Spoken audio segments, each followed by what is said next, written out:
Hello everyone, welcome to our channel tech thrust. इस video के माध्यम से हम देखने वाले हैं आरआरबी टेक्नीशियन ग्रेड 3 का प्रैक्टिस सेट देखेंगे, जो कि आपका रुक्मिणी प्रकाशन से होगा।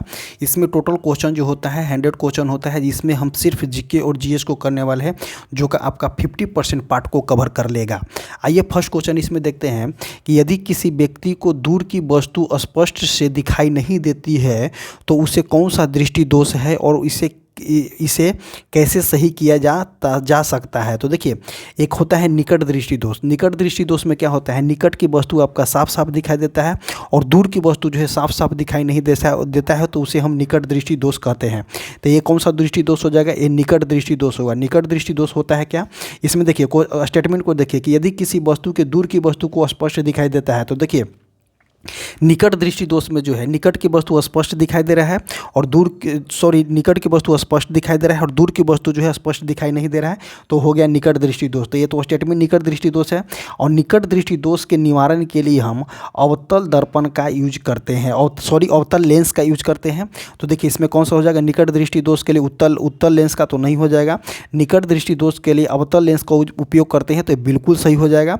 और दूर दृष्टि दोष में होता है कि दूर की वस्तु स्पष्ट दिखाई देता है बट नज़दीक की वस्तु जो है स्पष्ट दिखाई नहीं देता है, उसको हम दूर दृष्टि दोष कहते हैं। दूर दृष्टि दोष के लिए हम उत्तल लेंस का यूज करते हैं। तो एक क्वेश्चन कंप्लीट हो गया। नेक्स्ट क्वेश्चन देखते हैं, क्वेश्चन नंबर 2 कि दो माध्यमों की सीमा पर प्रकाश का झुकना के कारण होता है। तो देखिए, दो माध्यमों के सीमा पर प्रकाश का झुकना क्या कहला जाएगा, अपवर्तन कहला जाएगा। देखिए, अगर परावर्तन रहता है तो प्रकाश जो होता है रिटर्न हो जाता है, बट यहाँ पे पूछा क्या गया है कि दो माध्यमों के बीच जो है प्रकाश का झुकना, प्रकाश अगर किसी एंगल से झुक जाता है तो किसके कारण होता है, तो प्रकाश के अपवर्तन के कारण होता है।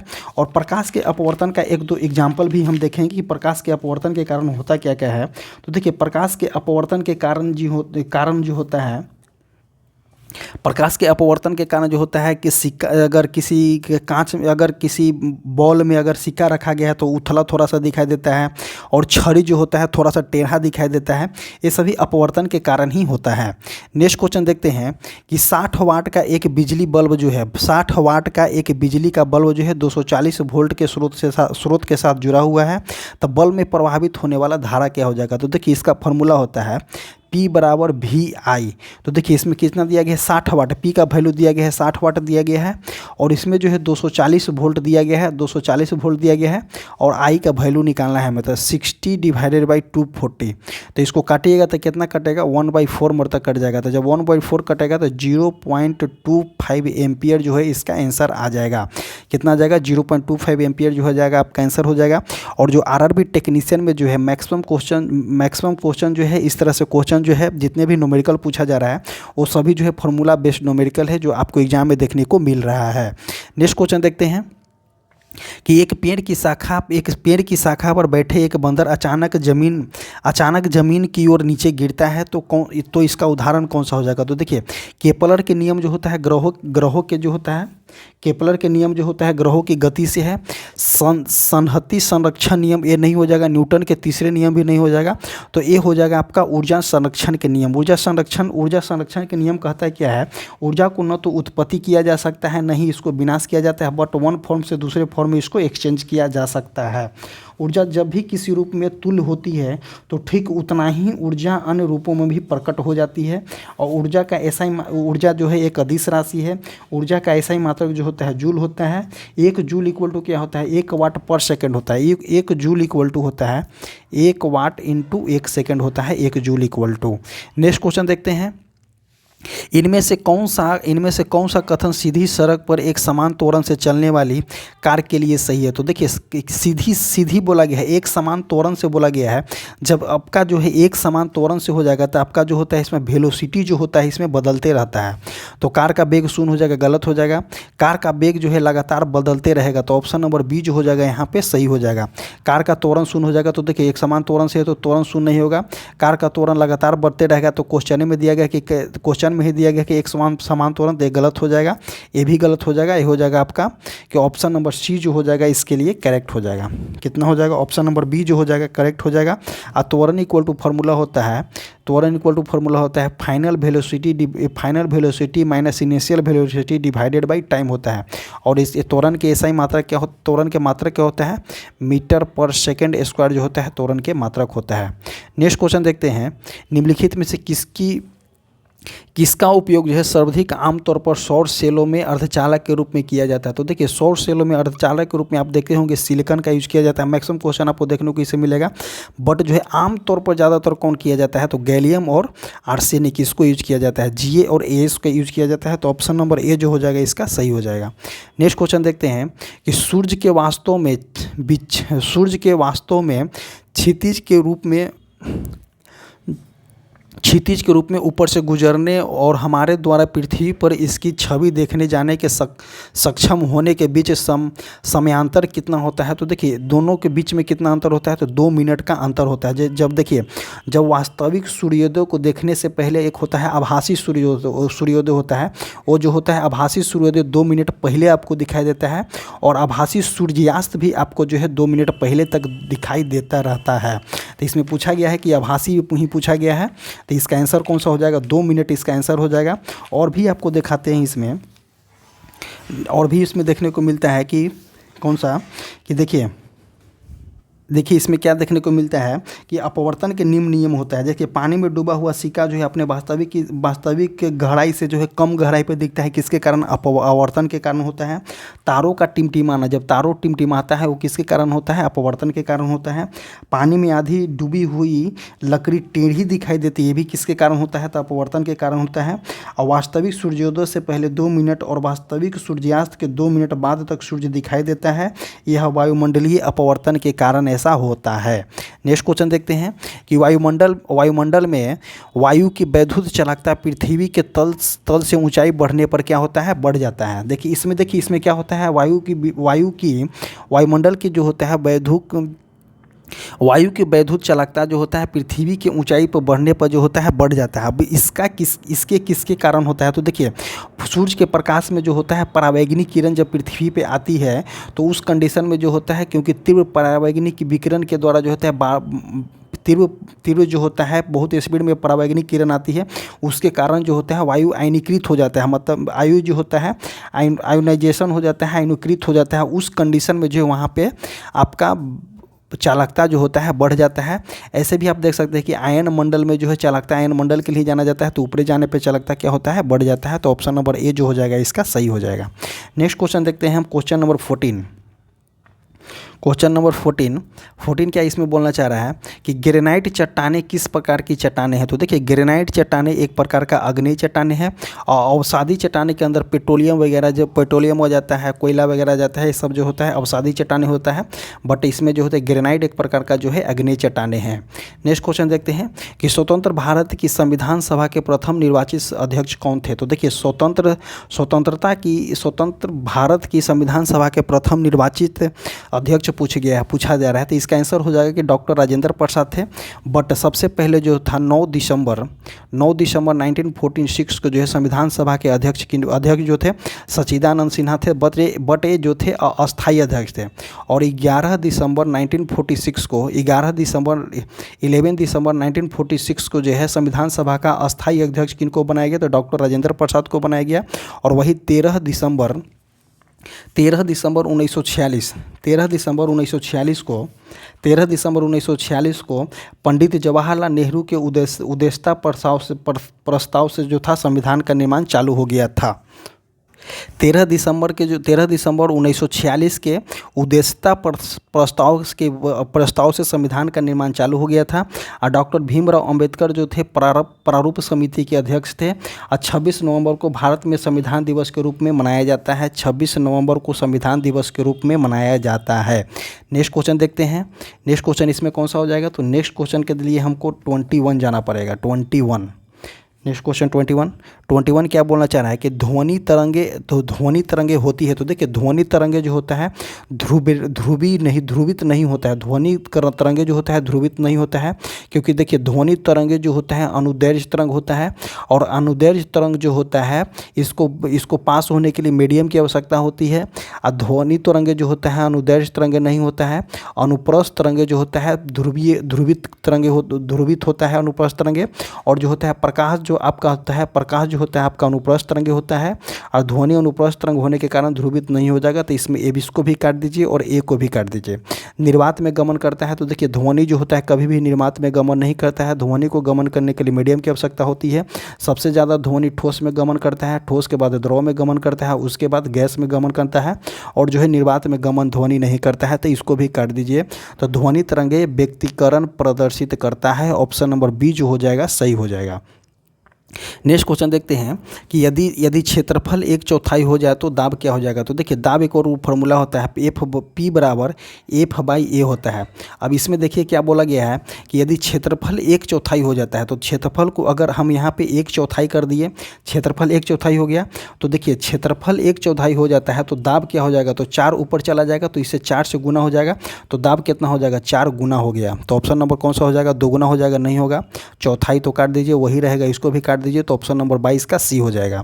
नेक्स्ट क्वेश्चन देखते हैं कि वैद्युत हीटर एक हीटर तार ऐसे पदार्थ का बना होता है जिसका जो वैद्युत हीटर होता है उसका जो ऐसे पदार्थ का बना होता है जिसका जो होता है प्रतिरोध हाई होता है, प्रतिरोध ऊंच होता है, और गलनांक भी ऊंच होता है। देखिए प्रतिरोध ऊंच इसलिए होता है कि इसको जो है ज़्यादा जो है करंट की ज़रूरत होता है, और इसमें आपको देखिए ज़्यादा होता है, इसीलिए जो होता है कि गर्म हो जाए और ज़्यादातर तार जो है भंगुर ना हो, इसीलिए जो होता है ऊंच गलनांक होता है, और विशिष्ट प्रतिरोध जो होता है इसका ऊंच होता है। तो 23 का हो जाएगा इसमें ए।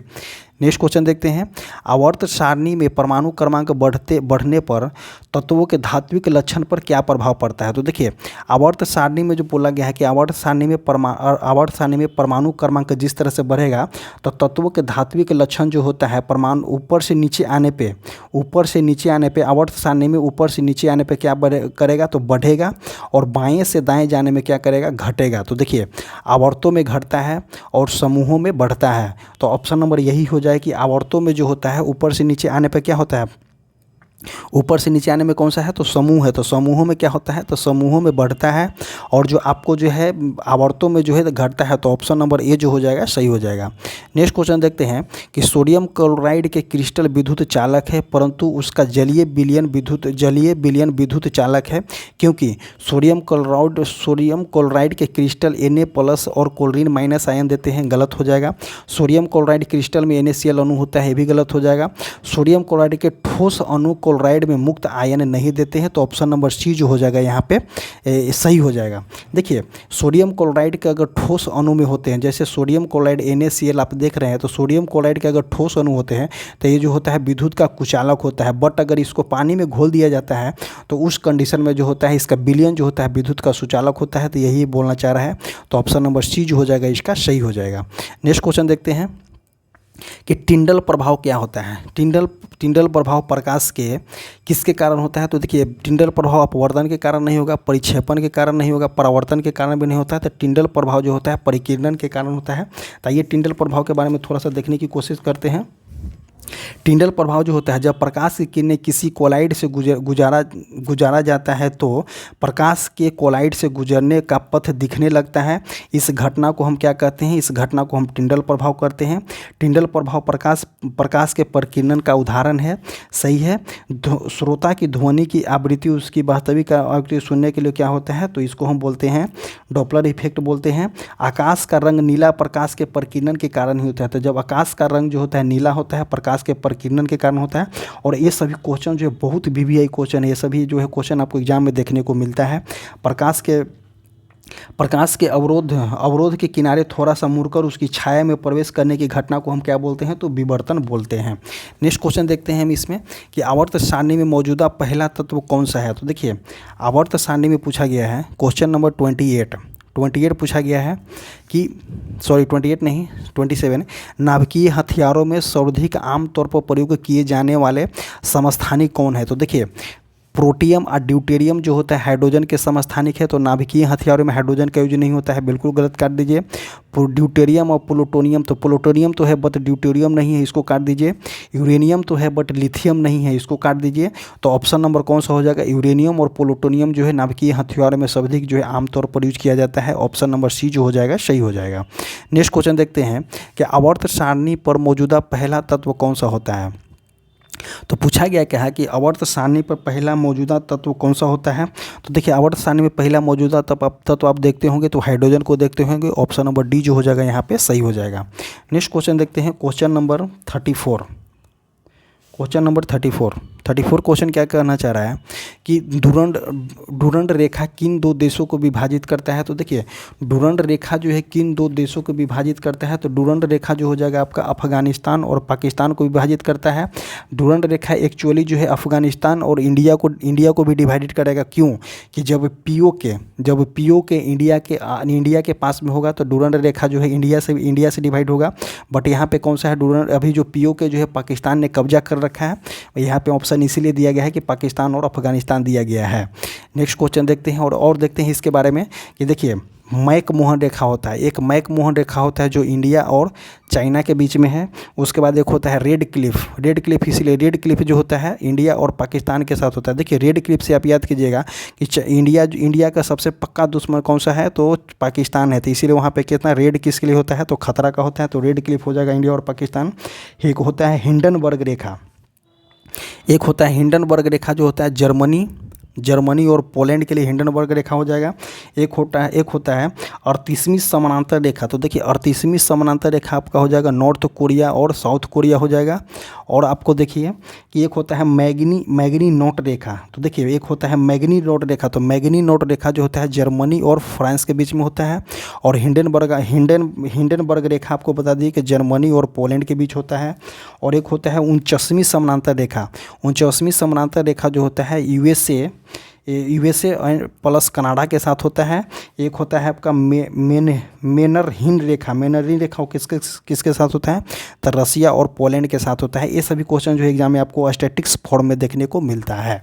नेक्स्ट क्वेश्चन देखते हैं, क्वेश्चन नंबर 35 क्या बोलना चाह रहा है कि लाल बाल पाल नाम से प्रसिद्ध स्वतंत्रता सेनानी क्रमशः किन भारतीय राज्यों से संबंधित है। तो देखिए लाल बाल पाल, लाल से कौन हो जाएगा, लाला लाजपत राय जो कि पंजाब से हैं।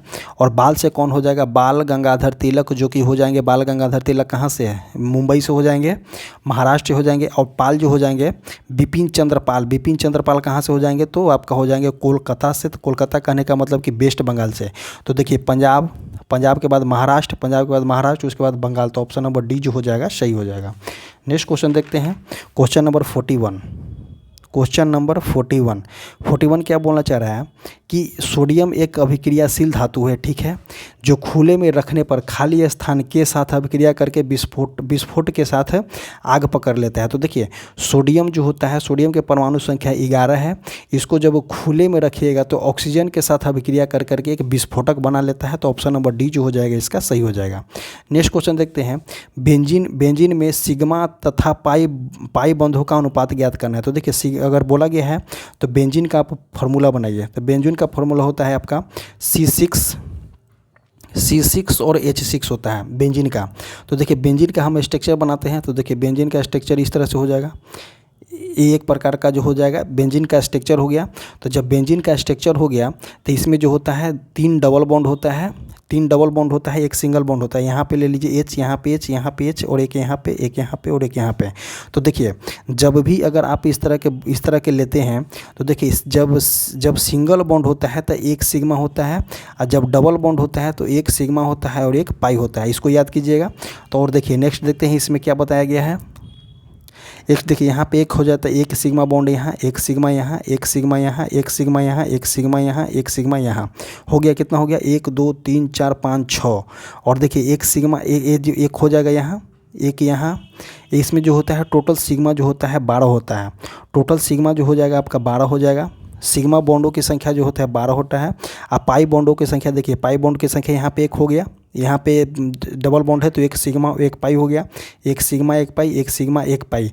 तो कितना हो जाएगा इसमें, तो इसमें इसमें आप इसमें अगर काउंट कीजिएगा तो यहाँ से एक हो जाएगा सिग्मा, एक यहाँ से एक सिग्मा, एक में यहाँ से सिग्मा। तो एक हो गया 1 सिग्मा, 2 सिग्मा, 3 सिग्मा, तो 6 सिग्मा वैसे हो गया, 3 सिग्मा ए और एक यहाँ से 3 सिग्मा मिला, तो टोटल सिग्मा संख्या कितना हो गया, 12 हो गया। और इसमें जो पाई बॉन्डों की संख्या कितना है, तो पाई बॉन्डों की संख्या 3 हो जाएगा, क्योंकि डबल बॉन्ड जो है तो यहाँ पे 3 गो है, तो 3 गो हो जाएगा पाई बॉन्ड। तो 12 डिवाइडेड बाई 3 कितना हो गया, 4 हो जाएगा। यहाँ पे आंसर कितना हो जाएगा, तो अनुपात कितना हो गया कि सिग्मा और पाई बॉन्डों का अनुपात कितना हो जाएगा, 4 हो जाएगा। नेक्स्ट क्वेश्चन देखते हैं कि मैग्नीज का आयस्क कौन सा है। तो देखिए हेमाटाइट जो है लोहा का है, बॉक्साइट जो है एल्युमिनियम का है, पायरोल्यूसाइट जो हो जाएगा आपका मैग्नीज का हो जाएगा। नेक्स्ट क्वेश्चन देखते हैं कि एक तत्व का इलेक्ट्रॉनिक विन्यास 1s2 2s2 2p6 3s2 3p3 है। आवर्त सारणी में इन तत्वों के ठीक नीचे वाले तत्व का परमाणु क्रमांक क्या हो जाएगा। तो देखिए इसको काउंट कीजिए। इसको काउंट करने के क्रम में आपको जो है फास्फोरस का मिलेगा 15 मिलेगा, और जो है इसके फास्फोरस के नीचे आइए तो 18 तत्व जोड़िए तो कितना हो जाएगा, 33 हो जाएगा। तो ऑप्शन नंबर कौन सा हो जाएगा, डी हो जाएगा, क्योंकि फास्फोरस जो होता है इसको पूरी तरह से काउंट कीजिएगा तो आपका 33 आ जाएगा। नेक्स्ट क्वेश्चन देखते हैं, अमोनिया गैस किस प्रकार की होती है। तो देखिए अमोनिया गैस जो होता है ना, इसका रंगीन होता है, ना भारी होता है, ना पानी में घुलनशील होता है। अमोनिया गैस जो होता है आपका रंगहीन होता है। तो ऑप्शन नंबर डी जो हो जाएगा सही हो जाएगा। नेक्स्ट क्वेश्चन देखते हैं कि सही विकल्प का चयन करें और एल्कोहलों की दी गई समजातीय श्रेणी के गुणों में व्यवस्थित कीजिए। तो देखिए CH3 मिथाइल अल्कोहल दिया गया है, C2H5OH एथाइल अल्कोहल दिया गया है। तो देखिए यहाँ पे हो जाएगा C3H7। देखिए एक बढ़ रहा है, देखिए यहाँ पे 1 से 3 हो गया, यहाँ पे 2 से कितना हो गया, 5 हो गया, तो 2 बढ़ गया। अब यहाँ पे 3 से कितना हो जाएगा, 4 हो जाएगा। तो C3H7 और यहाँ पे हो जाएगा OH। तो यही ऑप्शन हो जाएगा। देखिए किस में है, C3H7OH किस में है, तो ऑप्शन नंबर बी जो हो जाएगा इसका आंसर हो जाएगा। नेक्स्ट क्वेश्चन देखते हैं, निम्न में से कौन सा विटामिन के की कमी के कारण होता है। तो देखिए विटामिन के की कमी के कारण जो होता है रक्त के थके जमने में विफलता होती है। और जो होता है विटामिन के रासायनिक नाम क्या है, तो फिनोक्विनोन जो होता है विटामिन के का रासायनिक नाम हो जाएगा। अब विटामिन के की कमी से जो होता है रक्त के थके बनने में विफलता होती है। ऑप्शन नंबर सी जो हो जाएगा इसका सही हो जाएगा। नेक्स्ट क्वेश्चन देखते हैं कि बीजों को अच्छी तरह से परीक्षित रखा जाता है। तो देखिए बीजों को अच्छी तरह से सुरक्षित रखने के लिए शुष्क स्थान होना चाहिए, बीजों को अच्छी तरह से सुरक्षित रखने के लिए ठंडे स्थान होना चाहिए और शुष्क अवस्था में होना चाहिए। देखिए ठंडे स्थान होना चाहिए और शुष्क अवस्था में होना चाहिए। कोल्ड स्टोरेज में बीज जो है 14% से कम 14% के आसपास तक के नमी वाले बीज जो है कोल्ड स्टोरेज में रखे जाते हैं। तो ऑप्शन नंबर देखिए ठंडे और शुष्क अवस्था, तो ऑप्शन नंबर 48 का ए हो जाएगा। नेक्स्ट क्वेश्चन देखते हैं, क्वेश्चन नंबर 54। क्वेश्चन नंबर 54 बोलना क्या चाह रहा है कि भारत में इनमें से किस राज्य में यूरेनियम का सबसे बड़ा भंडार मौजूद है। तो देखिए भारत में अगर बोला गया इन राज्यों में से यूरेनियम का सबसे बड़ा भंडार किस में है, तो देखिए यूरेनियम का सबसे बड़ा भंडार कहाँ हो जाएगा, तो आंध्र प्रदेश हो जाएगा। और अबरक का भी सबसे बड़ा भंडार कहाँ में है, तो आंध्र प्रदेश में ही है। नेक्स्ट क्वेश्चन देखते हैं, मामल्लपुरम उत्सव किस राज्य में मनाया जाता है। तो देखिए मामल्लपुरम उत्सव जो है आपका तमिलनाडु में मनाया जाता है। जो सबसे पहले इसके बारे में थोड़ा सा रहस्य देखते हैं कि मामल्लपुरम उत्सव जो है तमिलनाडु में क्यों मनाया जाता है। तो देखिए मामल्लपुरम उत्सव तमिलनाडु राज्य में मनाए जाते हैं। मामल्लपुरम उत्सव में भरतनाट्यम नाच होता है, भरतनाट्यम होता है, उसके बाद कुचिपुड़ी होता है, उसके बाद आपका कथक कली होता है, ये सभी डांस होता है। वहाँ पे शास्त्रीय नृत्य की जाती है। मामल्लपुरम जो है पल्लव काल की प्राचीन बंदरगाह वहाँ पे थी। मामल्लपुरम को महाबलीपुरम के नाम से अब जाना जाता है। जो मामल्लपुरम जो है उसका पुराना नाम मामल्लपुरम था, अब उसका जो है नया नाम महाबलीपुरम से नाम से जाना जाता है। मामल्लपुरम को जो है यूनेस्को हेरिटेज साइट दर्जा दिया गया है। मामल्लपुरम को पल्लव वंश के नरसिंहवर्मन प्रथम ने स्थापित किया था। और यहाँ पे जो है नरसिंहवर्मन प्रथम ने जो है रथ मंदिर का भी निर्माण कहाँ में करवाया था, तो मामल्लपुरम में करवाया था। तो देखिए मामल्लपुरम से इतना क्वेश्चन देखने को मिला आपको। नेक्स्ट क्वेश्चन देखते हैं, question number 61। Question number 61 question क्या बोलना चाह रहा है कि वह स्थिति जिसमें रक्त कणिकाओं की संख्या अत्यधिक बढ़ जाती है और अपरिवक्त श्वेत रक्त कणिकाएं परिवहन में आ जाता है, तो उसको हम क्या बोलते हैं, ल्यूकोपोनिया नहीं, ल्यूकोपाइस नहीं, ल्यूकोसाइटिस नहीं बोला जाता है, ल्यूकेमिया बोला जाता है। ल्यूकेमिया को हम क्या बोलते हैं, तो ब्लड कैंसर बोलते हैं हम इसको। ल्यूकेमिया को क्या बोला जाता है, ब्लड कैंसर बोला जाता है। ऑप्शन नंबर सी जो हो जाएगा सही हो जाएगा। नेक्स्ट क्वेश्चन देखते हैं, श्वसन भागफल 1 से श्वसन भागफल 1 से कम नहीं होना चाहिए। कम नहीं होता है तो इसका आंसर कौन सा हो जाएगा? प्रोटीन्स नहीं होगा, सामान्य भोजन नहीं हो जाएगा, वसा नहीं हो जाएगा, तो ऑप्शन नंबर ए जो हो जाएगा 62 का सही हो जाएगा। कार्बोहाइड्रेट। नेक्स्ट क्वेश्चन देखते हैं, अगर उत्पन्न करने वाला सवाल कौन सा है? तो देखिए अगर उत्पन्न करने वाला सवाल इसमें पूछा गया है तो जेलेडियम जो हो जाएगा इसका आंसर हो जाएगा। इसका आंसर कौन सा हो जाएगा? जेलेडियम हो जाएगा। नेक्स्ट क्वेश्चन देखते हैं, इनमें से कौन सा मॉस जो है स्पंजी नहीं है? तो देखिए इनमें से कौन सा मॉस जो है स्पंजी नहीं है? तो देखिए मॉस जो होता है स्पंजी नहीं है, तो इनमें से कोई नहीं है। नेक्स्ट क्वेश्चन देखते हैं, मानव में आहार नाल का इनमें से कौन सा भाग जो है उपास्थि पदार्थ का मानव में आहार नाल हो गया का इनमें से कौन सा भाग जो है अवशिष्ट पदार्थों का उत्सर्जन करता है? तो देखिए अवशिष्ट पदार्थों का उत्सर्जन किसके द्वारा होता है? बड़ी आंत के द्वारा उत्सर्जन तंत्र नहीं है, छोटी आंत भी नहीं है, अपेंडिक्स जो बोला जाता है शरीर का अवशेषी अंग है, और जो हो जाएगा यहाँ पे मल द्वारा हो जाएगा, एनस जो हो जाएगा आपका जो है अवशिष्ट पदार्थों का उत्सर्जन करता है। ऑप्शन नंबर डी जो हो जाएगा सही हो जाएगा। नेक्स्ट क्वेश्चन देखते हैं कि रक्त संचरण प्रणाली में रक्त के थके जमने से रोकने वाले पदार्थ हेपरिन निम्न में से किसके द्वारा उत्सर्जित होता है? तो देखिए हेपरिन जो होता है, हेपरिन के बारे में थोड़ा सा डिटेल से कवर करने वाले हैं। देखिए हेपरिन से जो है क्वेश्चन एग्जाम में देखने को मिलता है। तो देखिए रक्त संचरण प्रणाली में रक्त के थके जमने से रोकने वाला पदार्थ हेपरिन निम्न में से किसके द्वारा उत्सर्जित होता है? तो बैसोफिल के द्वारा उत्सर्जित होता है। और बैसोफिल जो होता है आपका, बैसोफिल हिस्टीमिया और सीरोटिनिया का स्राव होता है। हेपरिन में जोंक में भी पाया जाता है। हेपरिन रक्त के हल्के पीले रंग के चिपचिपा और क्षारीय पदार्थ है, तरीले पदार्थ प्लाज्मा कहलाता है। प्लाज्मा को लगभग 90% भाग देखने को मिलता है आपको। और जो होता है रक्त में उपस्थित हेपरिन नामक प्रोटीन का निर्माण जो होता है यकृत में होता है। तो देखिए हेपरिन नामक प्रोटीन का निर्माण, हेपरिन एक प्रकार का क्या है? रक्त में उपस्थित प्रोटीन है, और इसका निर्माण जो होता है यकृत में होता है। ये क्वेश्चन जो है रेलवे का पूछा गया क्वेश्चन है। नेक्स्ट क्वेश्चन देखते हैं, रेड डाटा बुक जो होता है कब इसको अस्तित्व में आया था? तो देखिए रेड डाटा बुक जो है आपका प्रथम पृथ्वी सम्मेलन जब आपका रियो डी जेनेरियो में हो रहा था, तो उस टाइम जो 1992 में जो है सबसे पहले 1992 में जो है प्रथम पृथ्वी सम्मेलन हो रहा था, तो उसी टाइम जो है रेड डाटा बुक अस्तित्व में आया था। और जो है ये जो है IUCN का पार्ट है, तो ये जो होता है IUCN का पार्ट है। इसकी स्थापना जो है आपका 5 अक्टूबर 1948 का किया गया था। और रेड डाटा बुक के अंतर्गत जो होता है जानवरों तथा पौधे आदि के दुर्लभ और लुप्तप्राय जानवरों के बेखौर दस्तावेज को जो है संरक्षित रखता है।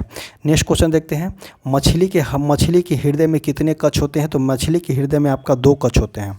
ऑप्शन नंबर ए जो हो जाएगा सही हो जाएगा। नेक्स्ट क्वेश्चन देखते हैं, नेक्स्ट क्वेश्चन हो जाएगा question number 74। Question number 74, Sri Lanka के नए राष्ट्रपति के रूप में किसे नियुक्त किया गया है? तो श्रीलंका के नए राष्ट्रपति कौन है? अनुराग कुमार दिसानायक जो हो जाएंगे नए राष्ट्रपति हो जाएंगे। और डॉक्टर हरिनी अमर सूर्या जो हो जाएंगे वहाँ के PM हो जाएंगे, प्रधानमंत्री हो जाएंगे। नेक्स्ट क्वेश्चन देखते हैं कि खीर भवानी मेला किस राज्य या केंद्र शासित प्रदेश में आयोजित किया जाता है? तो खीर भवानी मेला आपका जो है जम्मू कश्मीर में आयोजित किया जाता है। नेक्स्ट क्वेश्चन देखते हैं क्वेश्चन नंबर 81 क्या बोलना चाह रहा है कि राइनोस्कोप की जांच किसके द्वारा जांच करने का उपकरण कौन सा है?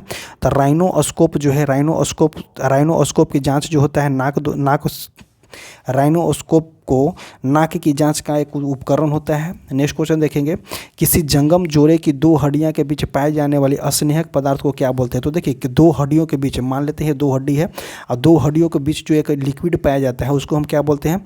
साइनोनोवियल लिक्विड बोलते हैं। तो देखिए साइनोनोवियल द्रव जो होता है, सबसे पहले ऑप्शन नंबर कौन सा हो जाएगा? सी हो जाएगा। साइनोनेवियल लिक्विड जो होता है इसकी कमी होने के कारण जो होता है बॉडी में गठिया रोग हो जाता है, और कि वही जो होता है ज्वाइंट पे दर्द करता है, किसकी वजह से? तो साइनोनेवियल लिक्विड जो होता है वहाँ पे कम हो जाता है। नेक्स्ट क्वेश्चन देखते हैं, चावल के अंकुर में बेकैन फुलिस सीडिंग किस रोगाणुजनक की जगह होता है, वजह से उत्पन्न होता है? तो जिबरेलिन और फुजेकुरोई रोग से होता है। तो ऑप्शन नंबर ए जो हो जाएगा 83 का सही हो जाएगा। नेक्स्ट क्वेश्चन देखते हैं, निम्नलिखित में से कौन सा द्विविस्थापन अभिक्रिया है? तो देखिए द्विविस्थापन अभिक्रिया के बारे में देखते हैं कि Fe जो हो जाएगा द्विविस्थापन अभिक्रिया हो जाएगा। तो देखिए द्विविस्थापन अभिक्रिया इसमें कौन सा है, तो Na2SO4 BaCl2 BaSO4 बना रहा है और ये कौन सा बना रहा है, तो NaCl बना रहा है। द्विविस्थापन अभिक्रिया होता है, मतलब कि दोनों में जो होता है कुछ ना कुछ विस्थापित हो रहा है। तो ऑप्शन नंबर बी जो हो जाएगा 84 का सही हो जाएगा। नेक्स्ट क्वेश्चन देखते हैं कि 2 ओम और 3 ओम, 2 ओम 3 ओम 5 ओम प्रतिरोध के 3 प्रतिरोधों को 1 वोल्ट वाली बैटरी के साथ जोड़ा जाता है, श्रेणी क्रम में जोड़ा जाता है। तो 2 ओम प्रतिरोध से प्रभावित धारा 2 ओम से प्रभावित धारा 4 एम्पियर है।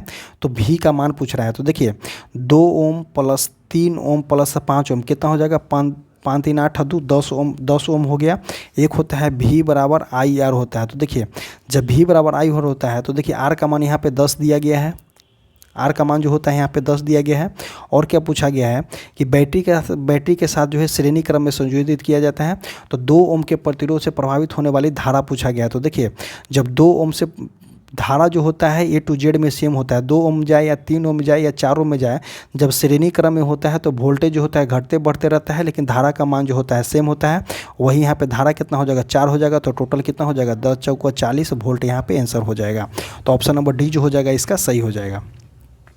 नेक्स्ट क्वेश्चन देखते हैं कि एक द्विक में देखिए क्वेश्चन नंबर जो हो जाएगा 86। क्वेश्चन नंबर 86 को जो है यहाँ पे बनाना पॉसिबल नहीं है स्क्रीन पे, क्योंकि लंबा चौड़ा बनता है। तो इसका आंसर हो जाएगा आपका 86 का हो जाएगा बी। नेक्स्ट क्वेश्चन देखते हैं कि आधुनिक आवर्त सारणी में क्रमशः परमाणु क्रमांक 11, 12, 13, 14, 15, 16, 17, 18 वाले तत्व की स्थिति के संबंध में इनमें से कौन सा कथन सही है। तो देखिए आप देखते हैं कि ये तत्व आधुनिक आवर्त सारणी के दूसरे आवर्त से है। तो देखिए ये तत्व जो है यहाँ से देखिए 18 से जाइए क्लोरीन से चाहिए, याद नहीं है तो 18 से जाइए क्लोरीन से चाहिए। तो 18 में कौन सा होता है, 18 में जो होता है इनर्ट ग्रुप होता है हीलियम नियोन आर्गन। तो देखिए कौन सा हो जाएगा, हीलियम नियोन आर्गन। तो कौन सा हो जाएगा आपका, ये तत्व जो है होता है आधुनिक आवर्त सारणी के दूसरे आवर्त से संबंधित है। तो ऑप्शन नंबर कौन सा हो जाएगा आपका, ऑप्शन नंबर ए जो हो जाएगा यहाँ पे सही हो जाएगा। नेक्स्ट क्वेश्चन देखते हैं कि 10 ओम के उस प्रतिरोध से प्रति सेकंड प्रभावित होने वाले धारा होगी जिसमें 360 जूल ऊर्जा उत्पन्न हो रही है। तो देखिए 360 जूल ऊर्जा उत्पन्न हो रही है। तो H इक्वल टू क्या होता है, H equal to I² RT होता है। तो देखिए प्रति सेकेंड पूछा गया है तो T का मान 1 हो जाएगा। यहाँ पे I² का मान कितना दिया गया है, तो 100 ओम दिया गया है, तो 360 ऊर्जा होता है। तो धारा आई का मान ही निकालना है इसमें। तो देखिए इसमें कितना हो जाएगा, 360 हो जाएगा, 360 हो गया। और ओम आर का मान कितना दिया गया है, 10 दिया गया है। तो 10 से 10 काट दीजिए तो 36 इक्वल टू कितना I² होगा। तो I इक्वल टू कितना हो जाएगा, 6 हो जाएगा। तो 6 एम्पियर सही हो गया। नेक्स्ट क्वेश्चन देखते हैं क्वेश्चन नंबर 94। क्वेश्चन नंबर 94 क्या बोलना चाह रहा है कि किस देश के द्वारा भारत से पर्यटन को बढ़ावा देने के लिए एक नई योजना की घोषणा किया गया है। तो इसका आंसर हो जाएगा साउथ कोरिया। करंट अफेयर का क्वेश्चन है। वर्ष 2024 में किसे साहित्य का नोबेल पुरस्कार दिया गया है। तो वर्ष 2024 में साहित्य का नोबेल पुरस्कार हान कांग को दिया गया है। हान कांग को जो है साहित्य का नोबेल पुरस्कार दिया गया है। नेक्स्ट क्वेश्चन देखते हैं। इसी तरह से जो है आपका 100 क्वेश्चन में 50% क्वेश्चन को कवर कर लिए हम, और इसमें जीके और जीएस के पार्ट को कवर कर लिया। अब आपको बता दें कि हमारा जो टेलीग्राम चैनल है कमेंट बॉक्स या डिस्क्रिप्शन बॉक्स में उसका लिंक पिन किया गया है, आप जाइए और उससे जुड़िए। और देखिए ये सभी वीडियो को जो है आप कंटिन्यू देखते रहिए। आपका जिनका एग्ज़ाम हो चुका है वो भी एक बार देख लें, और जिनका एग्ज़ाम नहीं हो चुका है वो जा करके डेफिनेटली इसको देखें, क्योंकि आपका जो है ज़्यादा से ज़्यादा क्वेश्चन कवर करने की कोशिश कर सकते हैं इसके माध्यम से। सो इसी तरह से वीडियो समाप्त होता है। Thank you.